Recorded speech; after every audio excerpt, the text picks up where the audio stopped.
I just, wanted to point out an article that I thought was just brilliant by our old friend Gaius Publius.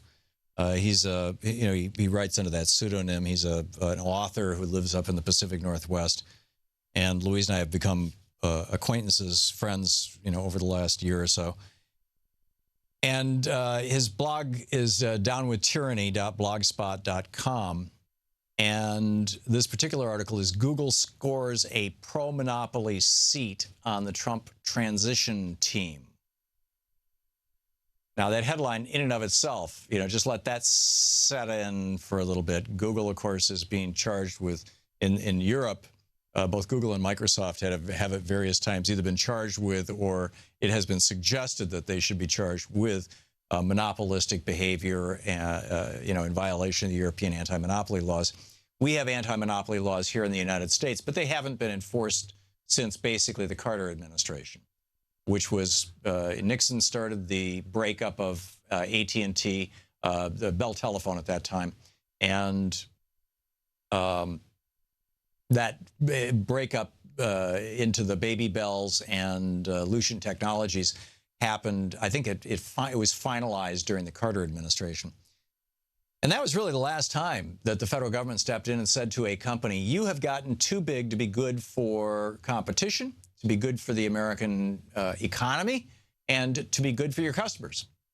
And frankly, for your stockholders. After the breakup of AT&T, the stock in the if you owned $100 worth of stock in AT&T before the breakup, after the breakup, you owned more than $100 worth of stock in 7 different companies. In other words, there was actually wealth produced by breaking up AT&T. Plus, that led to the competition that led to an explosive reduction in telco prices. Lots more companies jumping into the marketplace. For at least a little while there, we had real competition in the telecommunications field. Now, the monopolies have reformed themselves. And, in the classic American form of it's not a monopoly, it's now a tri or quadopoly, but it's still an opoly.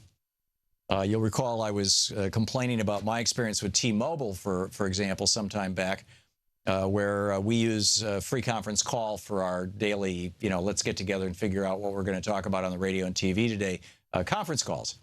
And suddenly I couldn't make those calls via my T-Mobile carrier on my phone because they said, well, I could, but I had to pay a penny a minute. And I called the free conference call people, and they said, that's illegal. You should complain to the FCC. So I complained to the FCC, and I got back a letter, an email from the FCC saying, your inquiry will be dealt with, and you will get a response from T-Mobile. And sure enough, I did. And T-Mobile said, T-Mobile USA they replied to the FCC, and then they CC'd me. And they said, T-Mobile is in receipt of your correspondence dated October 11 regarding the above referenced incident. T-Mobile regrets to hear that Mr. Hartmann has concerns about the 1 cent per minute charge for making calls on an out-of-plan number. The base rates charged for T-Mobile's unlimited talk and text plan rate plans cover only direct communications between 2 people. Calls placed to services such as chat lines, conference calls, and radio broadcast lines have always been considered out of plan. That is not covered by the base monthly charge. However, T-Mobile has recently begun charging 1 cent a minute for these calls. Please note that customers who dial one of these out-of-plan calls receive a warning prior to being charged. Yes, I did.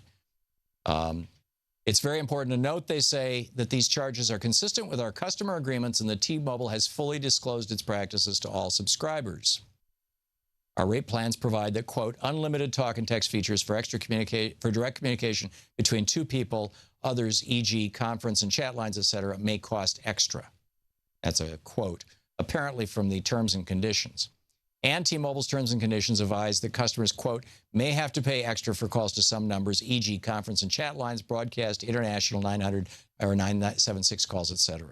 In short, customers who choose to pay the charges have the calls placed, while those who do not wish to incur the charges can avoid them by hanging up. This is a common industry practice. Further, our research indicates that only about 1% of our customers use these out-of-plan numbers, which means that 99% of our customers remain unaffected by this change. We regret that Mr. Hartmann finds these charges to be an inconvenience in his use of the conference calling service.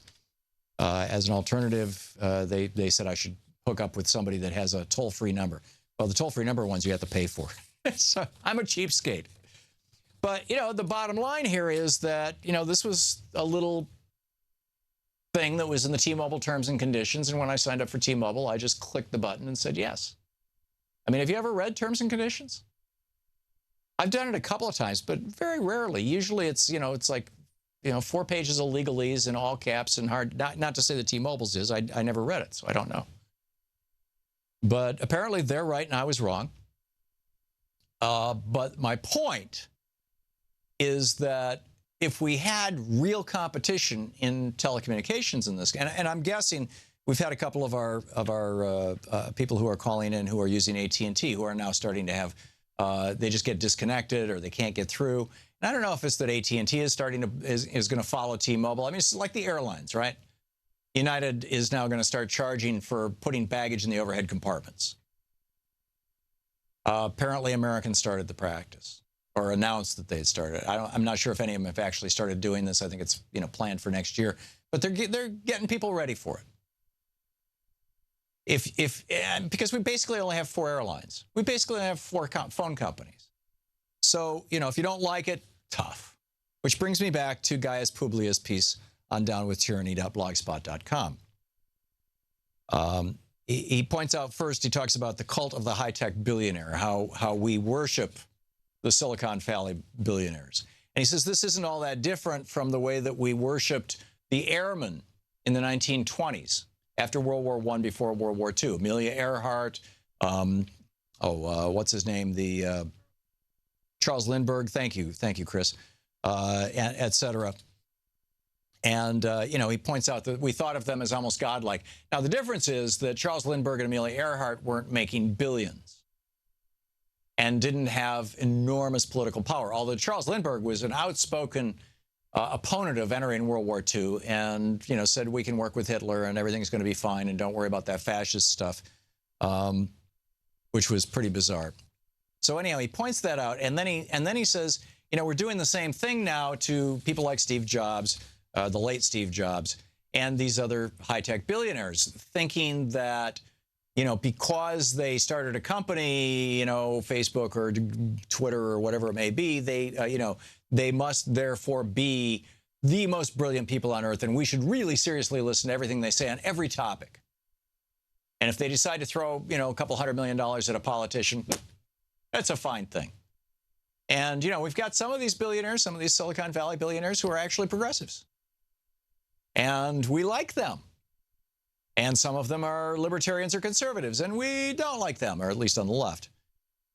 And his article is a real serious wake-up call.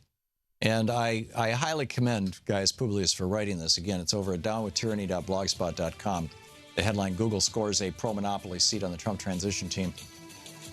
Monopoly is one of the biggest problems with the American economy. It's why small businesses can't get started, or when they do, the main part of their business plan is, grow, get big enough, fast enough that one of the big companies will have to buy you rather than squash you like a bug. The old family business passed down for generations, that's dead. This is the Thom Hartmann Program. And that's not a good thing for America. It's not a good thing for American business. It's only a good thing for the billionaires and these semi-monopolies.